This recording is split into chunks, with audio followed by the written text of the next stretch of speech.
Long before it became a legend, the F4U Corsair was considered a failure. It bounced on carrier decks. It handled like a wild animal.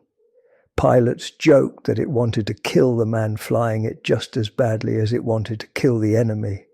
But war has a way of revealing truth, and the truth was this: the Corsair wasn't a failure, it was a masterpiece that demanded respect. Its wings told the first part of the story. That strange inverted gull shape wasn't for beauty, it was a necessity. The massive Pratt & Whitney R2800 engine in the nose demanded an enormous propeller, the largest ever mounted on a fighter at the time. To keep the landing gear short and strong for carrier landings, the wings had to bend. And from that engineering puzzle came the silhouette that would haunt Japanese pilots, the bent-wing bird, the whistling death. The Corsair announced itself with a sound no other fighter made, a high-pitched scream as air tore through its wing root intakes. To men on the ground it was a banshee's cry. To enemy pilots it was the last sound they heard before their aircraft burst into flame. Unlike the Zero, which thrived on agility, the Corsair thrived on power, raw, violent, unstoppable power. It dove with the fury of a hammer striking steel. It climbed with an engine that seemed eager to tear free from the fuselage, and when its 6.50 caliber guns opened fire, the sky lit up with lines of fire that cut through aluminum, flesh, and bone. In the Pacific, where vast distances separated life and death, the Corsair's speed and range made it a king. It outran the Zero, it outfought the Zero, and, most importantly, it outlived the Zero. Marine Corps squadrons operating from rough island strips took the aircraft the Navy rejected and mastered it. They tamed the beast. They flew it low over the palms, skimmed the waves with it, and brought it back caked in dust and coral. It became their signature, their wings, their teeth, their armor. Corsair pilots soon developed a reputation: aggressive, fearless, deadly. Names like Pappy Boyington and VMF-214, the Black Sheep Squadron, rose into legend. The Corsair became more than a fighter. It became a symbol of marine aviation, of grit and audacity. It didn't matter that the cockpit visibility was bad, or that the landing gear was unforgiving, or that it hit the deck like a dropped anvil. Once the Marines took hold of it, the aircraft transformed. They found ways to handle it, ways to land it, ways to dominate the skies with it. The Japanese knew the Corsair by a simpler name, Whistling Death, and they respected it. Because even when riddled with bullets, even when trailing smoke, even when missing parts of its wings or tail, the Corsair refused to die. It flew home cracked, bent and bleeding oil, yet still alive, just like the men who flew it. By the end of the war, the Navy re-evaluated the fighter they once doubted, carrier decks filled with Corsairs. Pilots trusted it, commanders relied on it, and even after the war, it fought on.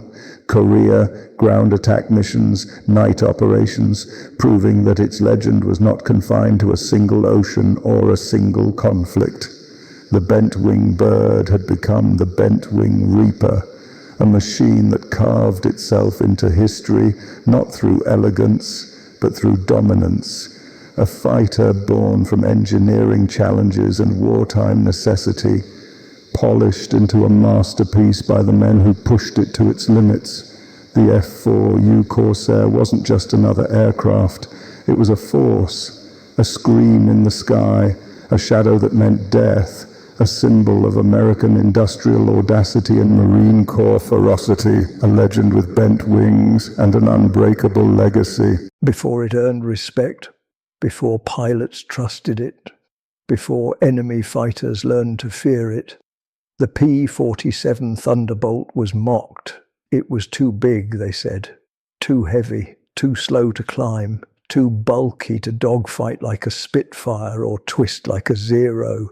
It looked less like a fighter and more like a flying oil drum with wings bolted on. But the men who dismissed it didn't yet understand what the Thunderbolt was capable of. They didn't understand the meaning of momentum, of raw engine power, of durability that bordered on madness. They didn't understand what it meant to face 8.50 caliber machine guns firing at once, 8 liquid streams of fire that could shred aircraft, armor, trains, and anything foolish enough to be beneath it. They didn't understand that beneath the Thunderbolt's round belly and bulldog nose hid a monster.